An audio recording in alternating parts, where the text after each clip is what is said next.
Hi Mark, I'm Doris Wang Yaxing. My student number is S04411031. I'm a sophomore. This week's TED Talk is Kathy Hall's Stories from a Home for Terminally Ill Children. I want to introduce you to some very wise kids that I've known. But first, I want to introduce you to a camel. This is Cassie, a therapy camel visiting one of our young patients in her room, which is pretty magical. A friend of mine raises camels at his ranch in the Santa Cruz Mountains. He has about 8 of them, and he started 30 years ago because he thought horses were too mundane. John is an out-of-the-box thinker, which explains why the two of us have been such good friends all of our lives. Over the years, I've convinced him to shuttle those sweet furry beasts up to hang out with our sick kids from time to time. Talking to John, I was surprised to learn that camels have an average life expectancy of 40 to 50 years. The life expectancy of many of the children with whom I worked is less than a year. This is a picture of the George Mark Children's House, the first pediatric palliative respite care center to open in the United States. I found it in 2004 after years of working as a psychologist on pediatric intensive care units, frustrated with the undignified deaths that so many children experienced and their families had to endure. As I sat with families whose children were at the end of their lives, I was acutely aware of our surroundings, while the elevated train rumbled overhead on its track. Quite literally, the room reverberated with each passing train car. The lights on the wall were frozen and too bright. Monitors beeped, as did the elevator, noisily announcing its arrival. These families were experiencing some of the most excruciating moments of their lives, and I so wanted them to have a more peaceful place in which to say a last goodbye to their young daughters and sons.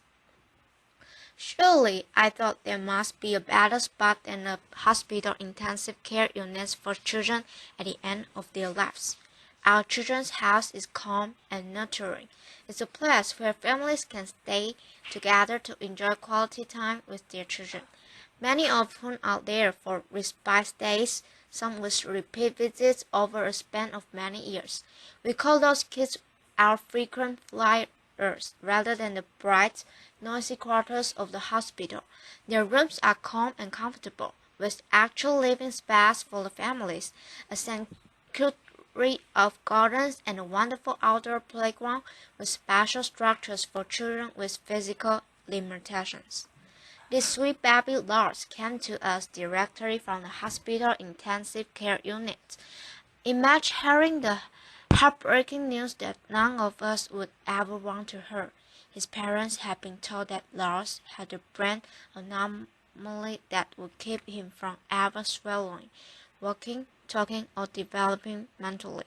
Recognizing what little chance he had for survival, his parents chose to focus on the quality of time they could spend together. They moved into one of our family apartments and treasured each day that they had. There were far too few. Lars' life was brief, to be sure, mere weeks, but it was calm and comfortable. He went on hikes with his parents. The time that he spent in the pool with our aquatic therapist lessens the seizures he was experiencing and helped him to sleep at night. His family had a peaceful place in which to both celebrate his life and mourn his death.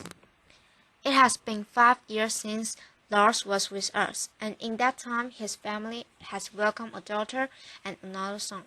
They are such a powerful testament to the positive outcome that specialized children's hospice care can create. Their baby's physical discomfort was well managed, giving all of them the gift of time to be together in a beautiful palace. I'm going to talk to you now about the elephant rather than the camel in the room. Very few people want to talk about death, and even fewer about children's deaths. Loss of a child, especially for those of us who have our own children, is frightening. More than frightening, paralyzing, debilitating, impossible. But what I've learned is this: children don't stop dying just because we, the adults, can comprehend the injustice of losing them. And what's more, if we can be brave enough to face the possibility of death, even among the most innocent, we gain an unparalleled kind of wisdom. Take Crystal, for example. She was one of the first children to come for care after we opened our doors. She was 9 when she arrived, and her neurologist expected that she might live another 2 weeks. She had an inoperable brain tumor, and her decline had really accelerated in the week before she came to us. After settling into her room, dressed entirely in pink and lavender, surrounded by the Hello Kitty accessories that she loved, she spent the next several days winning over the hearts of every staff member. Bit by bit, her condition stabilized, and then, to our astonishment, she actually improved. There were a variety of factors that contributed to Crystal's improvement, which we later came to call the George Mark bump, a lovely, not uncommon phenomenon where children outlive the prognosis of their illnesses if they're outside of the hospital. The common atmosphere of her surroundings, tasty meals that were fixed often to accommodate her request. The resident pets, the therapy dog and rabbit, spent lots of cozy time with Crystal. After she had been with us for about a week, she called her grandmother, and she said, "Gee, I'm staying in a great big house, and there's room for you to come to. And guess what? You don't have to bring any quarters because the washer and dryer are free." Laughter. Crystal's grandmother soon arrived from out of town, and they spent the remaining 4 months of Crystal's life enjoying very special days together. Some days were special because Crystal was outside in her wheelchair sitting by the fountain. For a little girl who had spent most of the year earlier in a hospital bed, being outside counting hummingbirds made for an amazing time with her grandma, and lots of laughter. Other days were special because of the activities that our child life specialist created for her. Crystal strung beds and made jewelry for everybody in the house. She painted a pumpkin to help decorate for Halloween. She spent many exciting days planning her 10th birthday, which of course none of us thought she would ever see. All of us wore pink balls for the occasion, and Crystal, as you can see, queen for the day, wore sparkly tiara. One hot morning, I arrived at work, and Crystal and her partners in crime, Charlie, greeted me. With some help, they had set up a lemonade and cookie stand outside the front door, a very strategic location. I asked Crystal the price of the cookie that I had selected, and she said $3. Laughter. I said this seemed a bit high for one cookie. Laughter. It was small. I know, she acknowledged with a grin. But was it? And there therein lie the words of wisdom of a young girl whose brief life forever impacted mine. Crystal was worth it, and shouldn't every child whose life is shortened by horrific illness be worth it? Together, all of us today can offer that same specialized care that Crystal received by recognizing that children's respite and hospice care is a critical component missing from our healthcare landscape. It's also interesting to note that we are able to provide this care at about 1/3 of the cost of a hospital intensive care unit. And our families don't seem a bill. We are ever grateful to the supporters who believe in this important work that we are doing. The truth is that my colleague and I and the parents and other family members who get to experience this special wisdom are in a unique position. There are only 2 freestanding pediatric hospices in the United States. Although I'm happy to report that based on our model, there are 18 others under various stages of development. Applause. Still, most of the children who die in the United States every year die in hospital rooms surrounded by beeping machines and anxious as hot adults who have no other option but to say goodbye under those harsh institutional lights and among virtual strangers. For comparison's sake, the United Kingdom, which is country with about 1/5 the population of the United States and about half the size of the state of California, has 54 hospices and respite centers. Why is that? I've asked myself that question obviously many times.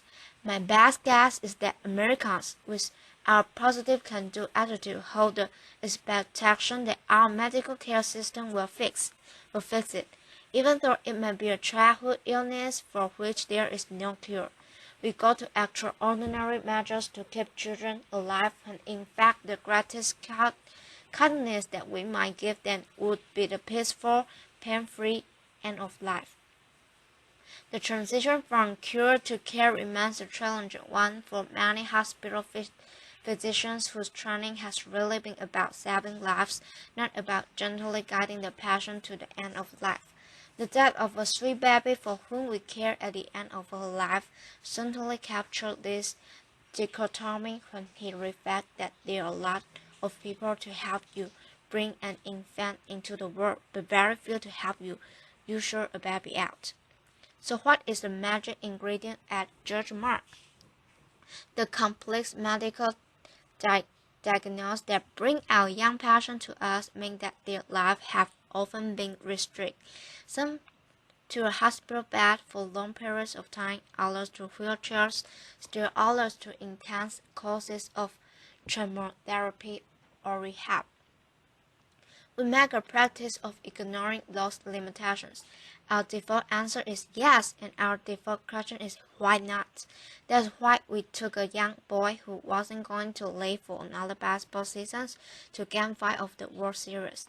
That's why we have a talent show put on by the staff and kids for family and friends. Who wouldn't be enchanted by a young boy playing a piano piece with his feet because his arms are atrophied? That's why we have a prom every year. It's pretty magical. We start the prom after hearing a dead lemon that he would never pin a boutonniere on his son's tuxedo lapel. The week before the dance, the house is in a flurry, and I don't know who's more excited, the staff or the kids. Laughter. The night of event involves rides in vintage cars, a walk on a red carpet into the grad room, a terrific DJ, and a photographer at the ready to capture pictures of these attendees and their families. At the end of the evening this year, one of our young, delightful teenage girls cuddling said to her mom, "That was the best night of my whole life." And that's just the point, to capture the best day and nights, to abolish limitations, to have your default answer be yes, and your default question be why not. Ultimately, life is too short, whether we live to be 85 years or just 8. Trust me, better yet, trust them. It's not by pretending that death doesn't exist that we keep the people, especially the little people that we love, safe. In the end, we can control how long any of us lives. What we can control is how we spend our days, the space we create, the meaning and joy that we make. We cannot change the outcome, but we can change the journey. Isn't it time to recognize that children deserve nothing less than our most uncompromising bravery and our wildest imagination? Thank you. Applause.